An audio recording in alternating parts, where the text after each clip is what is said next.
Hi, everyone, and welcome to New York City. We're here on Arthur Ashe Stadium Court. The stadium now clearing out after Rafael Nadal just took down his rival, Novak Djokovic, in 4 sets for his second career U.S. Open championship. Hi, everyone. I'm Harry Cicma alongside my colleague and friend, Randy Walker, who is in charge of New Chapter Media, also WorldTennisMagazine.com. Randy, you've done so much in tennis. You've written books, published books for the likes of Bud Collins and other legends as well. You've been at this tournament the whole time, Randy. What are your thoughts on this outcome for Nadal? Well, it really was history in the making. I think people are really going to start grasping the concept of potentially looking at Rafael Nadal as the greatest player of all time.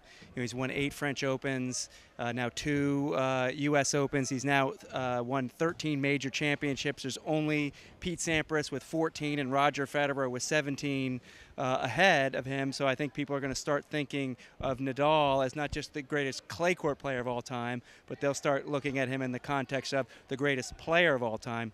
He's also won a bunch of Davis Cups with Spain. He's won Olympic gold medal in singles. So I think this is really kind of the start of people embracing him in that role. Do you think he has enough time to break Federer's record of all-time Grand Slam championships? Well, absolutely. He's only 27 years old, so he's got plenty of time to win several more majors, including many more French Opens. So we'll see how it all works out.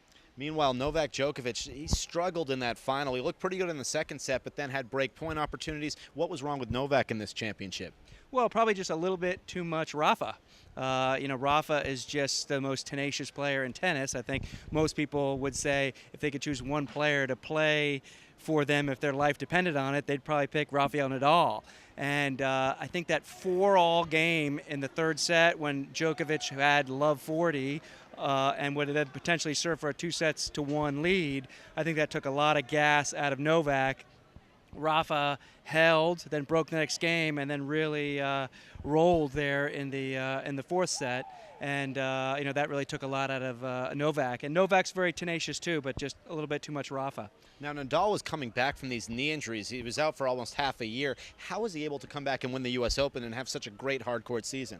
Well, I think also he wasn't really that tired. I think that Rafa puts so much into every shot and every match and every tournament, and the fact that he had this break really kind of refreshed him. And he came out and had such a great beginning of the year and winning in Indian Wells and winning a bunch of tournaments in South America and put so much into the clay court season, and had a little bit of that blip at Wimbledon, losing in the first round to Darcis, and didn't lose a hard court match leading into the U.S. Open. Didn't lose a hard court match this year, which has never happened before in the history of the U.S. Open since it moved to hard courts in 1978. No one has ever gone into the U.S. Open having not lost a hard court match during the year, and Rafa carried that way all the way through to the title. Very impressive. One final question before we go to break. Roger Federer, where's he standing right now? I think he's basically just in a little bit of a slump right now. I think he needs to take some time off, and he will be back.